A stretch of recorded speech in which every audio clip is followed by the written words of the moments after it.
የነስላት ወለቶ የነስልኝ እንደምን አለህ? አለን መስገን። እንግዲህ ትላንት ምሽት ጀምሮ እንደተወራው ምናልባት ወደ ትግራይ አንድ የሽማግሌዎች ቡድን በራስ ፈቃድ ነው የሚሄደው የሚል 52 አባላት ያሉት አንድ የሽማግሌዎች ማክስ ቡድን ሄዷልና ሐሳቡን አጠቃላይ እርስዎ እንዴት ያዩታል? አሁን ወደ ትግራይ የሽማግሌዎች ቡድን መሄዱን? እንግዲህ ሽምግልና መቼስ አይጠላም፣ በጣም ጥሩ ነው፣ የሚያስመሰግን ነው። ምክንያቱም ያው ምናልባት ሽማግሌዎቹ በብልጽግና ፓርቲና በህወሓት መካከል የተፈጠረው አለመግባባት እና መፋጠጥ በሀገር ላይ ያስከትል የሚችለው ጉዳት አሳስቧቸው ይመስለኛል ወደዚህ አይነት አቅጣጫ ለመሄድ የተገደዱት እና በእነሱ በኩል በራሳቸው ተነሳሽነት እንዲህ አይነት የሽምግልና ሚና ለመጫወት መሞከራቸው በጣም የሚያስመሰግናቸው እና ይበል የሚባል ነው ብዬ ነው የምወስደው። ጥሩ ነው። ነገር ግን መፍትሄ ይሆናል ወይ ለሀገሪቱ አሁን ለገጠማት ችግር የሚለው ላይ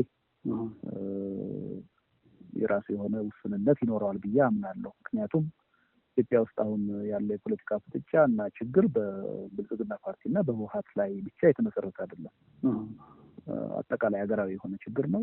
በብዙ ክልሎች በአጠቃላይ በሀገሪቱ ያለ ችግር ነው። ሁሉንም የፖለቲካ ፓርቲዎች የሚመለከት ነው። ስለዚህ እንዲህ አይነትን ችግር አስተማማኝ የሆነ ሁኔታ ለመፍታት ከተፈለገ በብልጽግና ፓርቲና በህወሓት ብቻ ሳይሆን ሁሉን አቀፍ የሆነ ሀገራዊ ይዘት ያለው የሽምግልና ስራ ቢሰራ የበለጠ ውጤታማ ሊሆን ይችላል የሚል እምነት አለኝ። ግን እዚህ ላይ መጀመሩ ይጠቅማል ብለው ካሰቡም መጥፎ ነው ብዬ አላምንም። ጥሩ ተነሳሽነት ነው ብዬ ነው የምወስደው።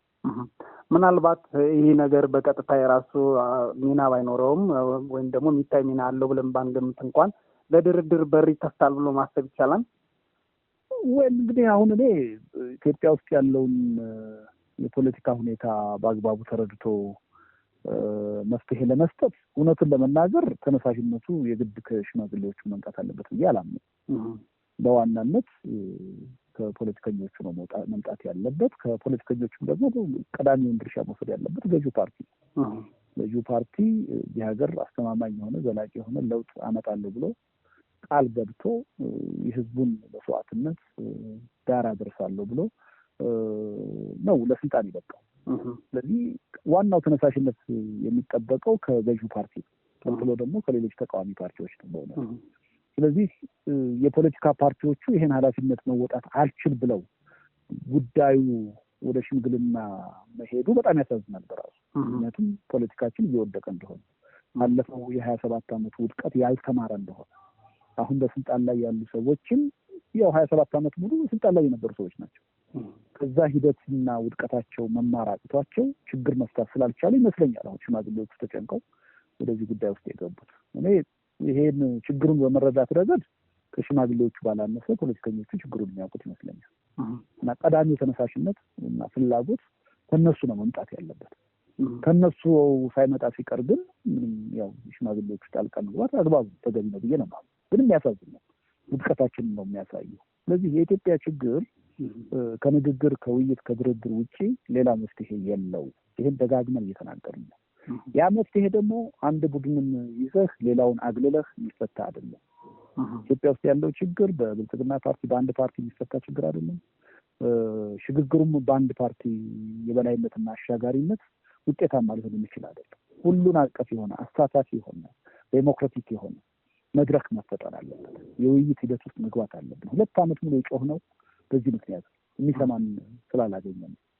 ስለዚህ እኛን አልሰማ ያለ መንግስት ሽማግሌዎቹን ከሰማ መንግስትም ብቻ ሳይሆን ህወሓትም ሽማግሌዎቹን ሰምተው ወደ ድርድር ወደ ውይይት መምጣት ከቻሉ በእርቅ የሚባለው ነገር በእርቅ አይደለም የሚፈታው። በቃ እርቁም የሆነው ምንድነው? ለውይይትና ለድርድር መዘጋጀት።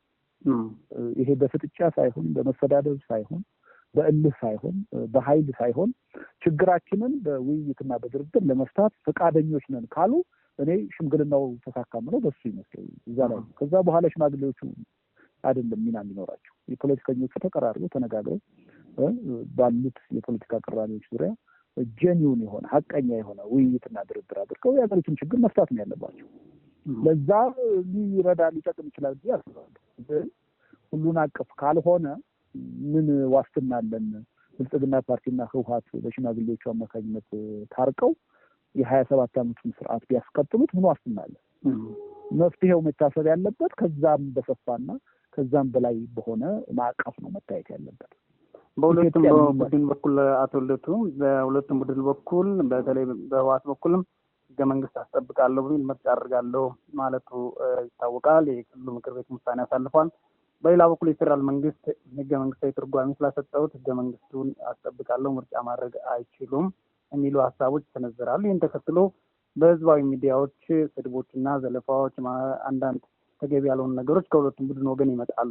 በሁለቱም በኩል ያለው ህገ መንግስት እናስከብራለን የሚል ሀሳብ ነው እና እርስዎ አጠቃላይ ምናልባት አሁን የሄዱት የሽማግሌዎች ቡድን እንዴት ያዩታል?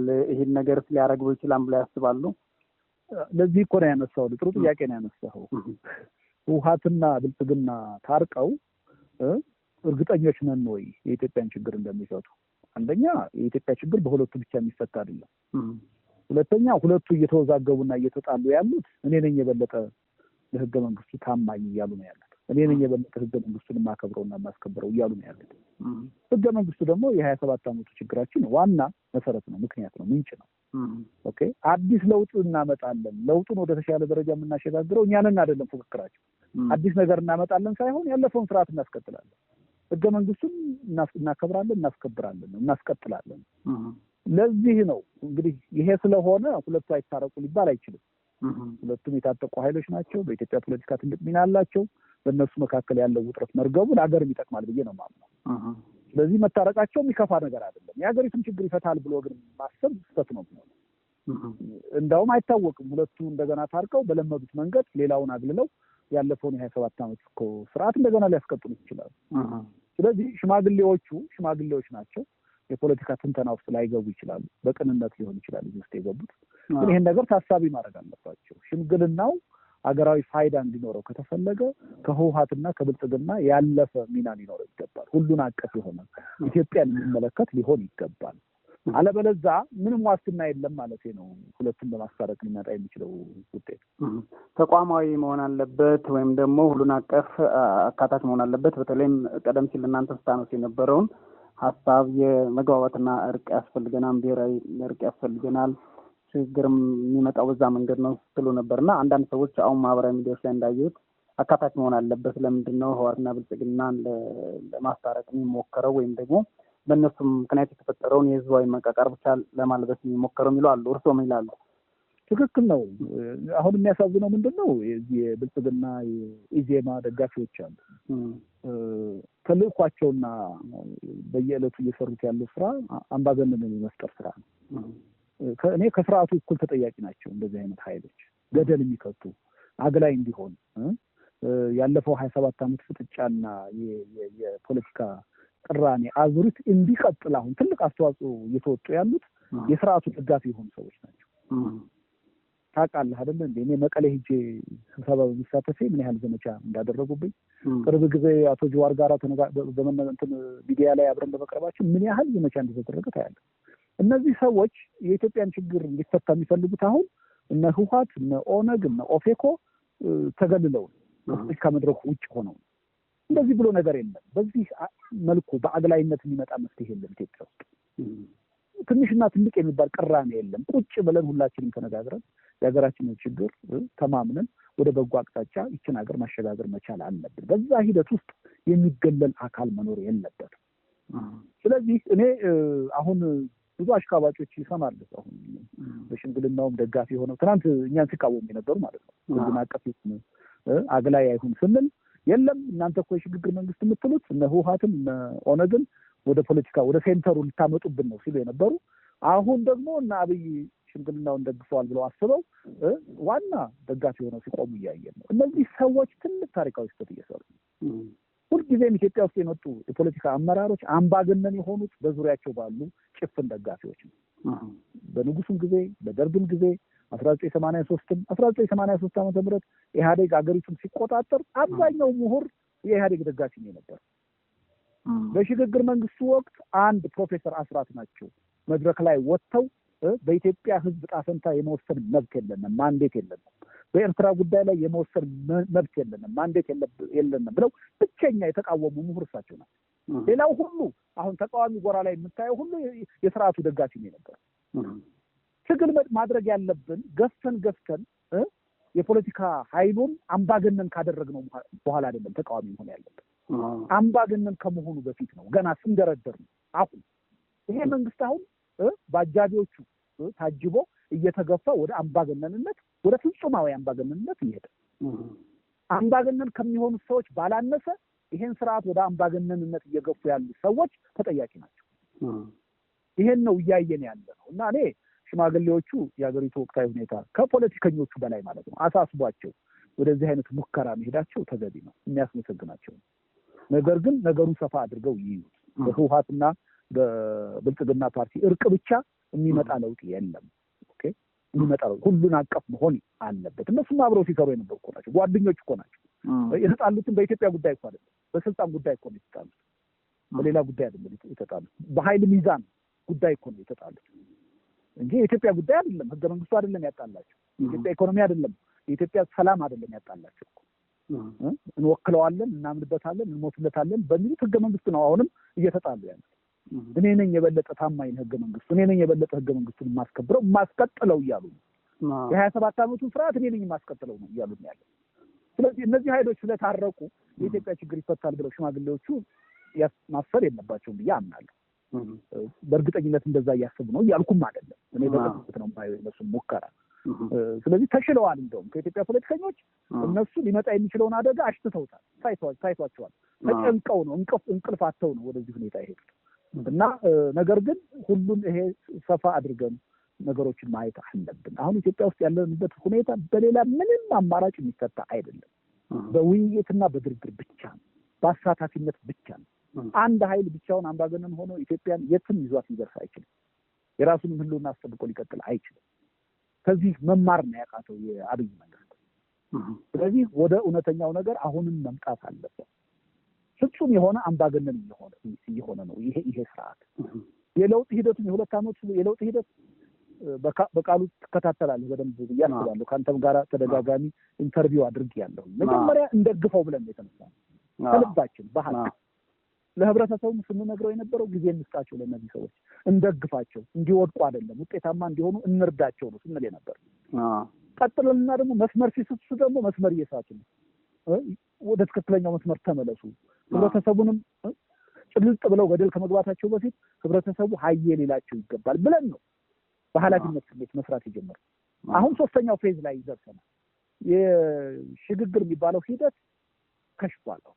ምንም በቃ የፌዴሬሽን ምክር ቤት ይሄን ውሳኔ ከወሰነ በኋላ ዴሞክራሲ የሚባል ነገር፣ መግባባት የሚባል ነገር እዚህ ሀገር አለ ብሎ ማንም አካል እኔ ሊያሳምነኝ አይችልም። ይሄ አካል ፍጹም ወደሆነ አምባገነንነት ተሸጋግሯል። ለስልጣኑ ብቻ ነው ቀና የሆነው እየሰራ ያለው። ሌሎች አስተሳሰቦችን እየደፈቀ ነው ያለው። የልቡን ከሰራ በኋላ ወጥቶ የሽምግልና ጥሪ ማቅረብ ይሄ የታይታ ፖለቲካ ነው። ለፎቶግራፍ፣ ለዜና፣ ለውጭ ዲፕሎማቶች ኮንሳምፕሽን የሚደረግ ፕሮፓጋንዳ ነው። ይሄ በደርግም በኢህአዴግም የ27 ዓመት ጉዞ የሰለቸን ነው። በጣም ያቃረን አሰራር መቆም አለበት። በጣም ነው የማዝነው በእውነት የፌዴሬሽን ምክር ቤትን አካሄድ የዲሞክራሲ ሂደት አድርገው ፕራይም ሚኒስተሩ ሲያቀርቡት በመስማቴ በጣም ነው ያፈርኩት፣ በጣም ነው ያዘንኩት። ልክ እሳቸው እየጠየቁ ተቃዋሚዎች ለድርድርና ለውይይት እምቢ እንዳሉ ሁሉ በአደባባይ በቴሌቪዥን ወጥተው ጥሪ ለተቃዋሚ ፓርቲዎች ሲያቀርቡ ስሰማ በጣም ነው ያዘንኩት። እኛንም እየጠየቅን የነበረው እንዲህ ያሉት እነሱ ናቸው አይደል እንዴ? በተደጋጋሚ ጠይቃችሁ ነበረ። ከዛም በኋላ መባል እኮ የነበረበት ተቃዋሚዎች የጠየቃችሁትን ጥያቄ ተቀብለናል ማለት ነው። ጥሪ አልነበረም መቅረብ ያለ። በጥንቃቄ ነው ያዳመጥኩትን። የሰምተው ከሆነ ፕራይም ሚኒስተሩ ደጋግመው ያሉት የጀመርነውን የድርድርና የውይይት ሂደት እንቀጥልበታለን ያሉ። ልክ ከአሁን በፊት ድርድርና ውይይት እንደነበር አድርገው ነው ያቀረቡት። ይሄ ከ27 ዓመቱ ስርዓት የተሻለና የተማረ ስርዓት ነው አሁን ያለው? በፍጹም አይደለም። የለየለት አምባገነን ሆኗል አሁን ይሄ ስርዓት። ለውጡ ከሽፏል። ስለዚህ ህዝቡም በዚህ ረገድ ጭፍን የሆነ ድጋፍ እየሰጡ ትብብር እያደረጉ ያሉ ኃይሎች ዲሞክራሲን ሳይሆን አምባገነንነትን እያዋለዱ እንደሆነ ኢትዮጵያ ውስጥ ማወቅ አለባቸው።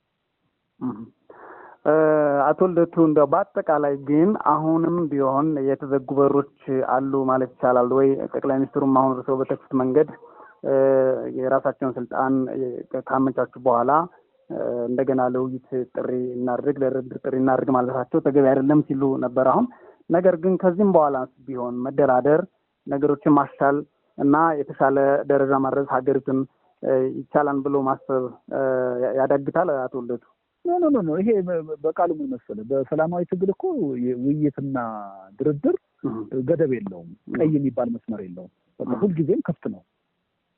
ስለዚህ አሁን ወደፊትም የኢትዮጵያ ትግል በድርድር ነው፣ በውይይት ነው። ወደዛ ነጥብ ይሄ መንግስት መምጣት አለበት።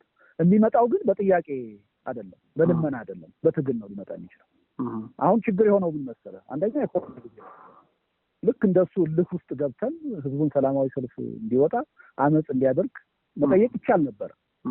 ግን ደግሞ ያለንበት አገሪቱና ህዝቡ ያሉበት ሁኔታ ደግሞ የሚያሳዝን ሁኔታ ነው። ኮሮና ውስጥ ነው ያለነው፣ ወረርሽኝ ውስጥ ነው ያለነው።